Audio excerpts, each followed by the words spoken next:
E aí galera que assiste meu canal, beleza? Estamos aqui para a primeira videoaula do canal Química Geral com o professor Mafran Santos. Se você ainda não é inscrito no canal, se inscreve aí e ativa o sininho para receber as notificações, porque teremos muitas videoaulas aí para ajudar você que vai fazer o Enem ou até mesmo você que faz um curso superior e estuda Química. Então se inscreve aí. Na videoaula de hoje estarei falando sobre a evolução dos modelos atômicos, chegando até o modelo de Bohr, certo? Então, não irei entrar aqui no modelo da teoria quântica. Se você quer uma videoaula que trate do modelo quântico para o átomo, deixa nos comentários aí, pede a videoaula que eu estarei providenciando, ok? Então, essa ideia de átomo ela é muito antiga, ela vem desde os filósofos Demócrito e Leucipo, né?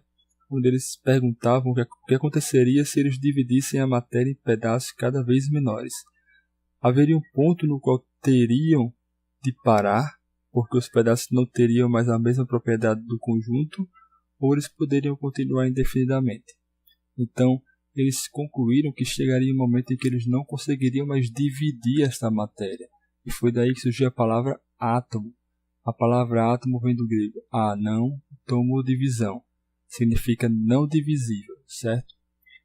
Eles acreditavam que o átomo de determinada substância tinha as propriedades daquela substância. Então, para eles, o átomo, por exemplo, do fogo, eram partículas indivisíveis com as propriedades do fogo, ou seja, que queimavam. O átomo da argila, por exemplo, eram partículas indivisíveis moles, como a argila. O átomo do ferro, por exemplo, eram partículas indivisíveis duras. Enfim. Então essa foi a primeira ideia de átomo, surgiu lá com os filósofos gregos. Então só cerca de 2000 anos depois o cientista Dalton, né, que era professor da escola elementar e químico inglês, o que é que ele fez? No início do século XIX, ele quis explicar do que a matéria era formada, e para explicar do que a matéria era formada, ele retomou as ideias dos filósofos, ou seja, a ideia de átomo. E ele se baseou em duas leis. A lei da conservação das massas de Lavoisier, que é a lei, é uma lei fundamental da química que diz que na natureza nada se cria, nada se destrói, tudo se transforma. E a lei das proporções definidas de Proust, né, que é uma lei também elementar da química que diz que elementos eles reagem com proporções definidas, proporções certas para formar determinado composto, determinada substância. Isto é, hidrogênio e oxigênio reagem sempre em uma proporção de 2 hidrogênios para 1 oxigênio para formar água. Para formar o CO2, o carbono e o oxigênio reagem sempre em uma proporção de 1 carbono para 2 oxigênio, e assim por diante. Certo? Então, o Dalton se baseou nessas leis e ele propôs que essas leis sugerem a ideia de átomo, a ideia que aqueles filósofos tinham tido. Porém, Dalton, claro, ele deu as suas contribuições para a ideia de átomo, né? E ele trouxe postulados. Um dos seus postulados de Dalton é que toda a matéria é composta por átomos, que são partículas esféricas, sólidas, maciças e indivisíveis.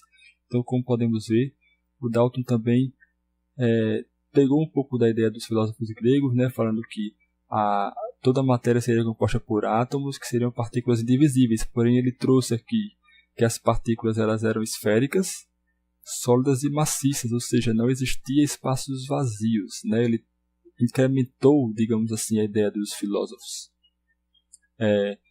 Ele também falou que os átomos de um mesmo elemento são idênticos, ou seja, os átomos de ferro eles têm o mesmo tamanho, a mesma massa. Os átomos de oxigênio também são todos iguais, os átomos de carbono e assim por diante. Ele diz que compostos são formados pela combinação de átomos iguais ou diferentes. Né? Por exemplo, H2O é formado pela combinação de hidrogênio e oxigênio, 2 hidrogênios e 1 átomo de oxigênio. CO2 pela combinação de 1 carbono e 2 oxigênios. Ele também falou que em uma reação química ocorre o rearranjo de átomos, né? o que explicaria a lei de Lavoisier, que eu acabei de falar no slide anterior, né? Que É a lei da conservação das massas.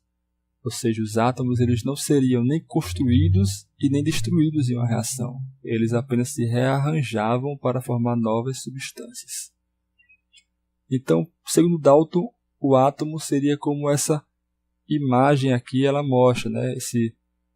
Essa bolinha aqui, uma partícula esférica, sólida, maciça, ou seja, não tem espaços vazios nela e indivisível. Então esse modelo de Dalton ficou conhecido como o modelo da bola de bilhar, porque lembra uma bola aí de bilhar ou uma bola de sinuca, né? Então a ideia de Dalton foi uma ideia aceita durante muito tempo, até que Thomson ele realizou um experimento e mudou um pouco as coisas, né? O cientista George H. Thomson, físico britânico, aí em 1897 ele realizou alguns experimentos com um tubo de raios catódicos. O que é esse tubo? É um tubo de vidro. Esse tubo aqui, ó, aqui é uma imagem representando, né, o tubo de raios catódicos, que seria um tubo de vidro evacuado, ou seja, o ar aqui de dentro ele foi totalmente retirado, não existe matéria aqui dentro, onde nós teríamos dois eletrodos, certo? Cátodo, um eletrodo carregado negativamente, e o ânodo. Então seria aplicada uma alta voltagem através desses dois eletrodos, certo? Então seria aplicada aqui uma alta voltagem nesses eletrodos, e aí o cátodo ele libera um feixe de partículas, uma radiação aqui. E aí essa radiação ela vem aqui em linha reta, ela vai sair do cátodo e vai em direção aqui ao ânodo, né, em linha reta. Ok? Para testar as propriedades das partículas desse feixe, ou seja, Thomson não conhecia esses feixes, não sabia do que era feito. Então, para testar as propriedades, ele colocou duas placas ao redor do raio catódico, certo? Então, o raio catódico, pessoal, é esse raio que sai aqui desse cátodo, certo? Então, esse raio sai aqui, esse raio foi chamado de raio catódico por sair do cátodo. Então, ele colocou duas placas, uma aqui, ó, uma placa negativa e uma placa positiva, certo? Placas carregadas, ou poderia ser ímãs, por exemplo, positivo e negativo. E ele observou aqui que esse raio, diferentemente de quando não havia essas placas carregadas, esse raio ele tinha um desvio. Essas placas elas provocavam um desvio nesse raio, e esse raio se desviava na direção da placa positiva. Então ele pensou, ora, se esse raio ele se desvia, ele é atraído pela placa positiva, e eu sei que o positivo atrai o negativo, então esse raio aqui ele só pode ser um raio com caráter negativo, só pode ser um raio com partículas negativas, né? Então ele pensou assim. Então ele repetiu os experimentos usando diferentes metais como materiais do eletrodo. Então ele mudou esses metais aqui do eletrodo, porém o comportamento observado era sempre o mesmo. Então o que foi que ele deduziu? Deduziu que se, independentemente do material que eu utilizo aqui, esse raio tem um caráter negativo, então ele propôs que na matéria existiam essas partículas negativas elas eram intrínsecas à matéria. Toda a matéria possuía essas partículas negativas, certo? Em 1897, essas partículas negativas foram chamadas de elétrons. Então, Thomson falou, ora, Dalton propôs que o átomo era uma partícula esférica maciça, indivisível. Dalton não falou nada sobre partículas negativas, então existe algo errado na ideia de Dalton, porque se existem partículas negativas na matéria, ou seja, no átomo, então a ideia de Dalton está errada. Então Thomson precisava propor uma nova ideia. Para explicar a existência de elétrons, um novo modelo é necessário. Beleza, pessoal? Não sei se vocês estão escutando, mas está uma chuva bastante forte aqui, certo? Mas é assim mesmo, vamos lá. O modelo de Thomson.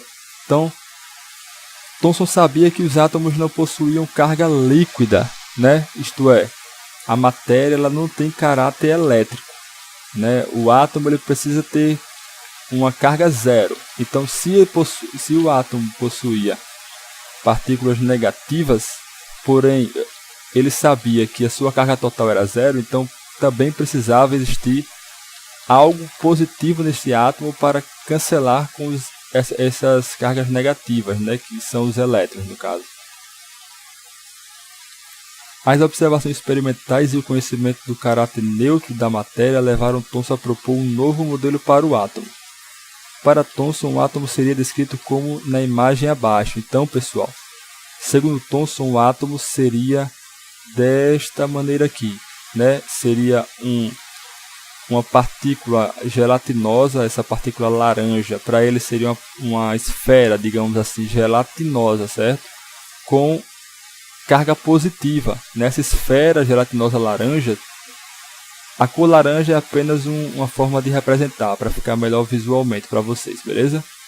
Mas essa esfera aqui seria uma esfera gelatinosa com uma carga positiva totalmente distribuída nessa esfera, com os elétrons, que seriam as partículas negativas, incrustados aqui nessa esfera gelatinosa. E aí, somando essas cargas negativas, iria se anular, né, com essas cargas positivas, e a carga total do átomo seria zero, beleza? Então esse modelo ficou conhecido como o modelo do pudim de passas, né, por lembrar aí, um pudim com as passas, né, onde as passas seriam os elétrons, ok?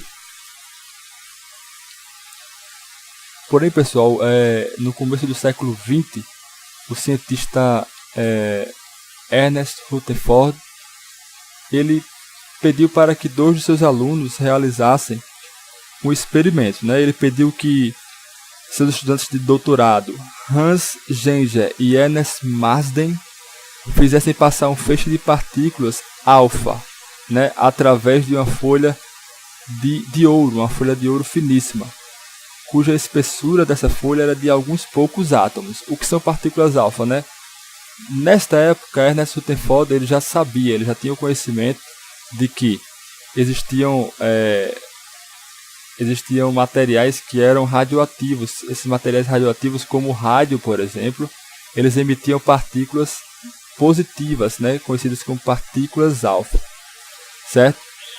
Então, Ernest pensou assim: se os átomos fossem realmente uma gota de geleia, como o Thomson propôs, com carga positiva, onde essas partículas alfa, também de carga positiva, passariam facilmente pela carga positiva difusa dessa folha de metal, né, dessa folha de ouro, né, com alguns desvios em sua trajetória. Então isso era o previsto, né, se o modelo fosse como o modelo de Thomson, se o átomo fosse como o Thomson sugeriu. Porém, observado, pessoal, foi isso aqui, ó. Rutherford e seus alunos eles observaram que essas partículas alfa, elas vinham em direção a essa folha, grande maioria passavam e tinha alguns desvios como previsto, mas o imprevisto aconteceu, que foi que algumas desses feixes, né, de partículas alfa, eles eram ricocheteados, eles voltavam na direção aqui oposta, né? Isso não era esperado, então foi uma surpresa, porque pelo modelo de Thomson esperava-se que todas essas partículas passassem, algumas com alguns desvios, certo? Mas foi observado que algumas voltavam, né? Então Rutherford ficou surpreso. Então ele falou até em uma de suas declarações o seguinte: foi o evento mais incrível que aconteceu comigo em toda a minha vida. Foi tão incrível como se tivesse lançado uma bala de canhão em um lenço de papel e ela tivesse ricocheteado de volta e me atingido. Então, pessoal, já que o experimental não está batendo com as ideias de Thomson, um novo modelo precisava ser proposto, né? Então, o Rutherford ele propôs um novo modelo para o átomo. O modelo de Rutherford, né? Então, o que foi que Rutherford propôs? Ele concluiu que a carga positiva existe um núcleo no átomo, né, ele concluiu que o átomo não era como Thomson tinha falado. O átomo possuía um núcleo, que era uma carga positiva que está localizada em um volume muito pequeno do átomo, né? A maior parte do átomo deve ser espaço vazio. Então, para Rutherford, o átomo seria basicamente como essa imagem mostra, né? Um núcleo no meio desse átomo. Então, Rutherford trouxe a ideia de núcleo, né? Foi quem propôs a ideia de que o átomo teria um núcleo. Então, o núcleo teria a carga positiva, que tempos depois, né, foi descoberto que no núcleo temos os prótons e os nêutrons, né, os nêutrons com carga zero e os prótons com carga positiva. Então, os prótons estão no núcleo, por isso que o núcleo tem carga positiva. E os elétrons, eles estariam ao redor do núcleo, né, circulando ao redor do núcleo. Então, esse foi o modelo proposto para Rutherford. Então, por que algumas partículas voltavam? Essas partículas alfa têm carga positiva. Então, quando elas voltavam, Rutherford propôs que é porque elas colidiam diretamente com o núcleo, certo? Então, colidiam com o núcleo que também tem carga positiva, então elas voltavam. Então, a partícula vinha, colidia com o núcleo e voltavam. Grande maioria delas passavam direto, com alguns pequenos desvios. Por quê? Porque a grande parte do átomo é o espaço vazio. Então, a grande maioria delas, né, pela probabilidade, iriam passar direto. E algumas poucas colidiam com o núcleo e voltavam. Então, esse foi o modelo de Rutherford, beleza? Esse modelo ficou conhecido como modelo planetário, por lembrar aí o Sol como se o núcleo fosse o Sol e os elétrons fossem os planetas, certo? Circulando aqui ao redor do Sol. Porém, o modelo de Rutherford, pessoal, deixou algumas perguntas sem resposta, como: por que os elétrons não colapsam com o núcleo? Ora, se eu tenho um núcleo com carga positiva e os elétrons circulando ao redor desse núcleo, positivo com negativo, né? Pois os elétrons são negativos. Positivos com negativo tendem a se, né, aproximar, né, se atrair. Então, por que esses elétrons não colapsavam com esse núcleo, né? O que deixaria o átomo altamente instável? Por que isso não aconteceria? Rutherford ele não atentou para isso e não explicou esse questionamento. Então, pessoal, nós temos que abrir agora um parêntese, né, para falar um pouco da luz, certo? A luz é uma forma de radiação eletromagnética, né? Então, o que é a luz, pessoal? A luz são ondas elétricas e magnéticas que se propagam, certo? Se propagando no espaço, como essa imagem aqui mostra. Ondas elétricas, magnéticas e elétricas se propagando no espaço. A luz atravessa o vácuo a uma velocidade de 3,8 metros por segundo. Todas as formas de radiação eletromagnética transferem energia de uma região do espaço para outra. As características mais importantes da radiação eletromagnética são a frequência, que são os ciclos completos em direção e intensidade por segundo, ou seja, é quanto que essa onda aqui, ela parte desse ponto aqui e chega aqui por segundo, certo? Ciclo completo. Amplitude, que é a altura da onda em relação à linha central, ou seja, essa altura aqui, ó, é a amplitude da onda. Intensidade, que é o quadrado da amplitude, então o quadrado dessa amplitude nos dá a intensidade, que é o que também nos fornece o brilho da radiação. E o comprimento de onda, que é a distância entre dois máximos ou dois picos aqui. Então a distância daqui para cá nos dá o comprimento da onda, certo? O comprimento de onda ou frequência de uma determinada radiação é característica desta radiação. A frequência e o comprimento de onda estão relacionados com a velocidade da luz pela equação. Então, esta equação aqui relaciona comprimento de onda, frequência da radiação, com a velocidade da luz no vácuo. Então, é uma equação bastante utilizada em concursos, em seleções, em provas, enfim. Então, é bom ter ela sempre em mente, certo? Então, vamos aplicar essa equação. Que radiação tem o maior comprimento de onda? A luz vermelha de frequência 4,3 vezes a 14 Hz ou a luz azul de frequência 6,4 vezes a 14 Hz? Então nós temos aqui a equação que eu acabei de mostrar, né? Que a velocidade da luz é igual ao comprimento de onda vezes a frequência. Então ele nos deu a informação o que? Ele nos deu duas frequências, uma da radiação vermelha e uma da radiação azul. E ele quer saber quem tem o maior comprimento de onda, né? Uma questão simples. Nós sabemos aqui que esse valor C é uma constante, que é a velocidade da luz no vácuo, que é 3,8 metros por segundo, certo? Então basta pegar essa equação. Se eu quero achar o V, ou melhor, se eu quero achar o lambda, né, que é o comprimento de onda, é só trazer o V, que está multiplicando aqui, ele vem dividindo. Então ficamos com essa expressão aqui. Então, substituindo o valor de C, 3 vezes a elevado a 8 metros por segundo, dividido pela frequência para a radiação vermelha, nós vamos chegar a um comprimento de onda de 7 vezes a menos 7 metros, ou 700 nanômetros. Fazendo o mesmo para o azul, certo? Porém, agora nós utilizamos a frequência da radiação azul. Nós vamos chegar a um comprimento de onda de 4,7 vezes a menos 7 metros, ou 470 nanômetros, certo? Então, quem tem o maior comprimento de onda, pessoal?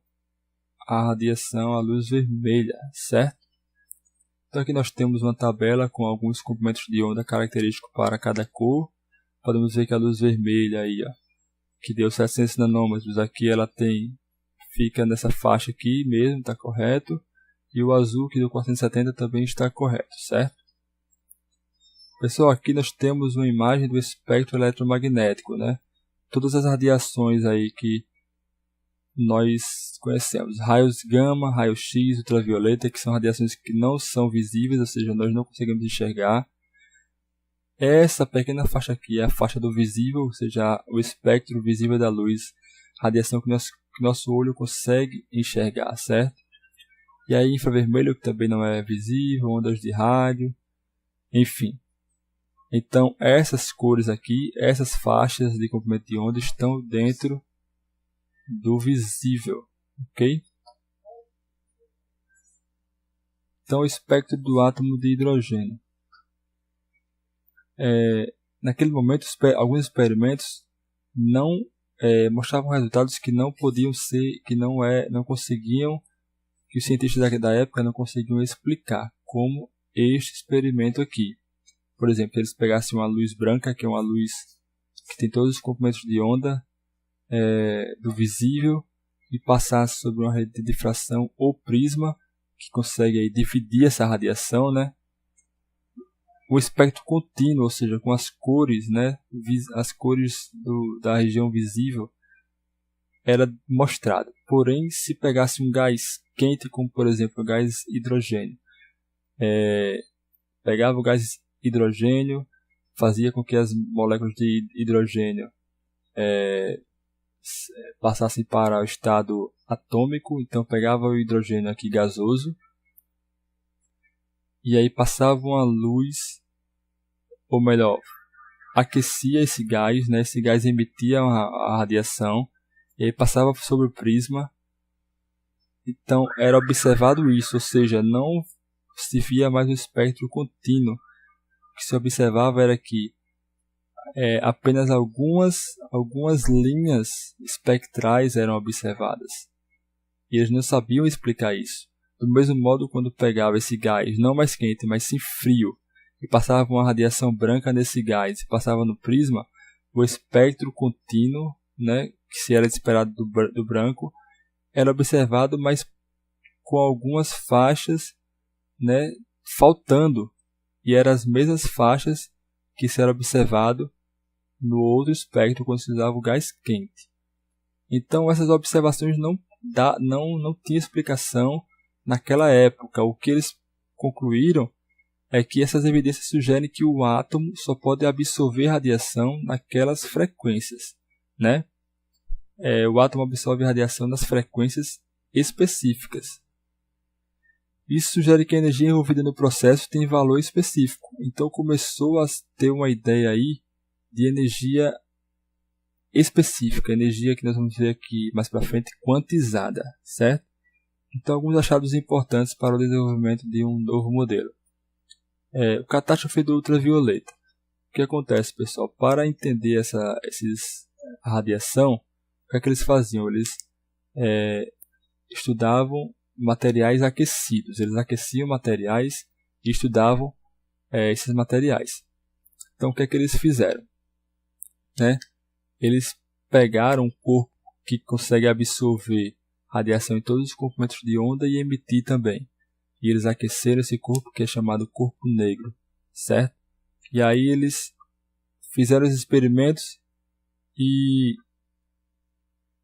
eles, fazendo esses experimentos, eles observaram, quando plotavam em gráfico aqui a intensidade da radiação emitida por esse corpo, pelos comprimentos de onda, eles observavam esse perfil aqui, certo?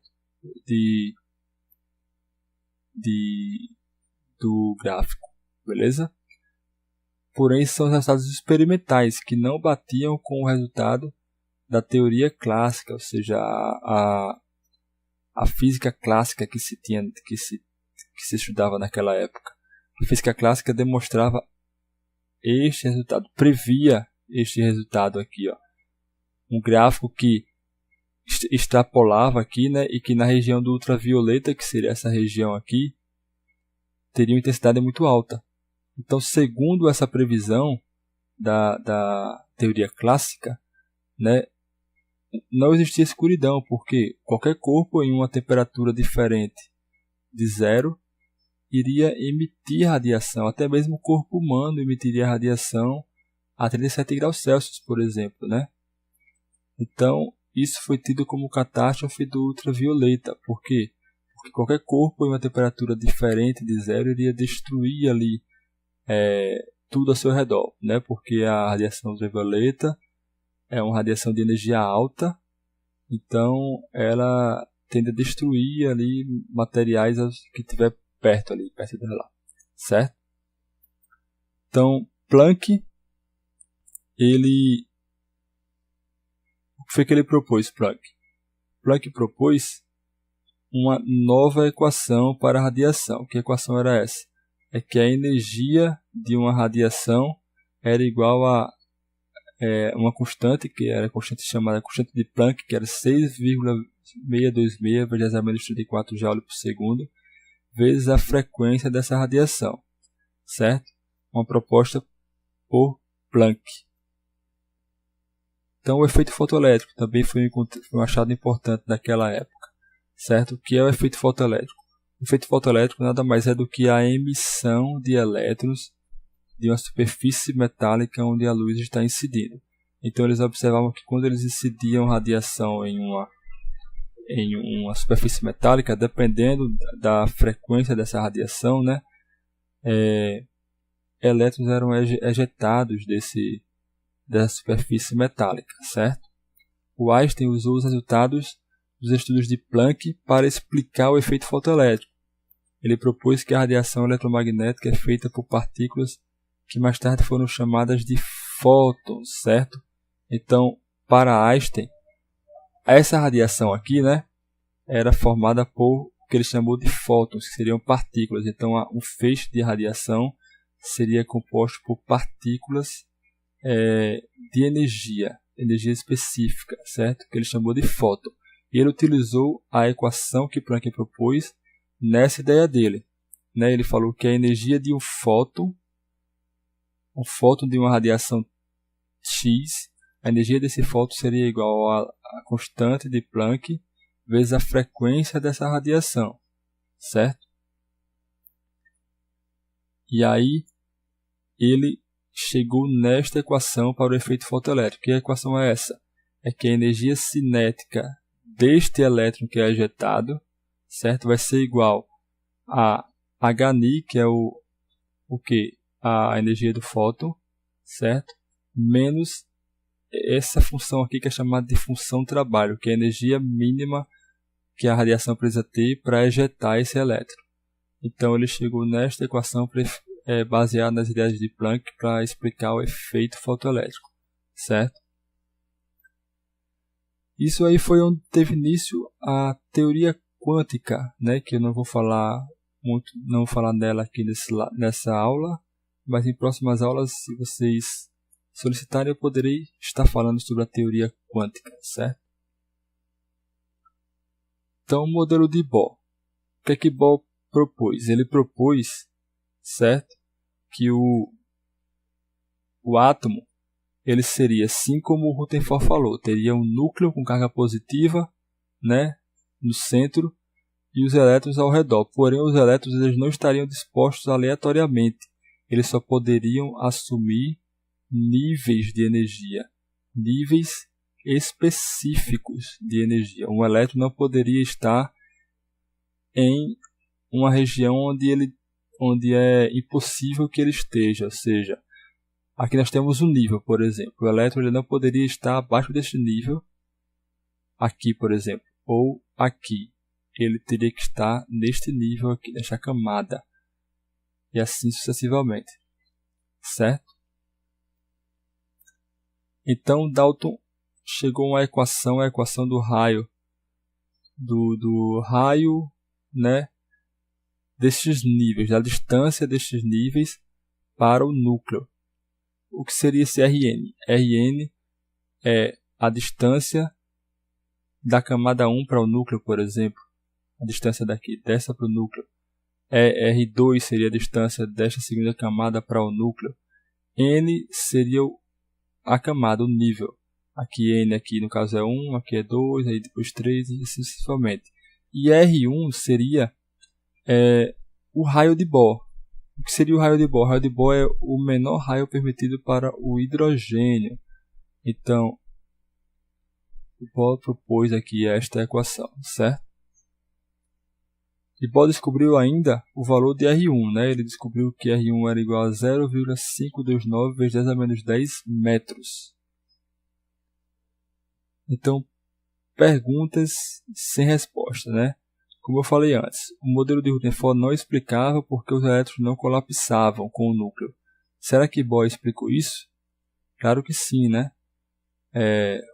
Bohr ele falou que os elétrons eles não iriam colapsar, por quê? Porque como eles só poderiam assumir posições específicas no átomo, níveis específicos. Então o elétron ele ficava aqui ao redor do átomo neste nível, certo? Por isso que ele não se juntava ao átomo, assim como esse elétron ficava no átomo aqui neste nível, certo? O elétron no átomo só pode assumir certos níveis de energia, ok? Mais uma pergunta sem resposta, por que o que significam essas linhas que eram observadas, certo?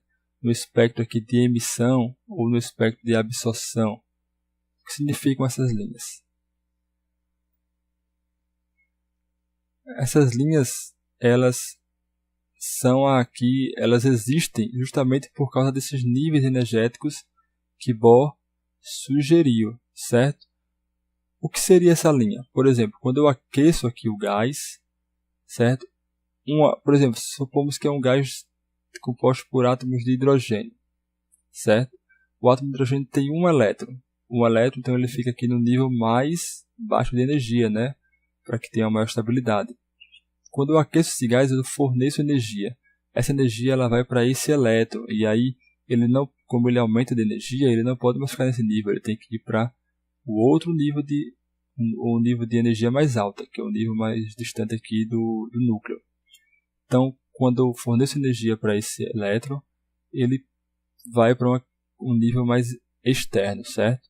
Porém, ele tende a voltar para o estado inicial. Quando ele volta, ele emite a radiação que ele absorveu. Ele emite essa radiação em forma de cor. E essa cor vai ser proporcional a essa diferença de energia aqui, ó, certo?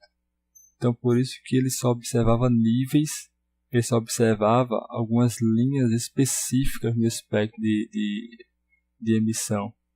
Essas linhas específicas elas estavam relacionadas exatamente com essa diferença de energia de um nível para o outro, em que o elétron vai e depois volta, certo? No gás frio é a mesma coisa. O gás está frio, essa luz branca passa pelo gás, então como ele está frio, ele pode absorver essa radiação, mas ele absorve apenas em frequências associadas a essa diferença de energia.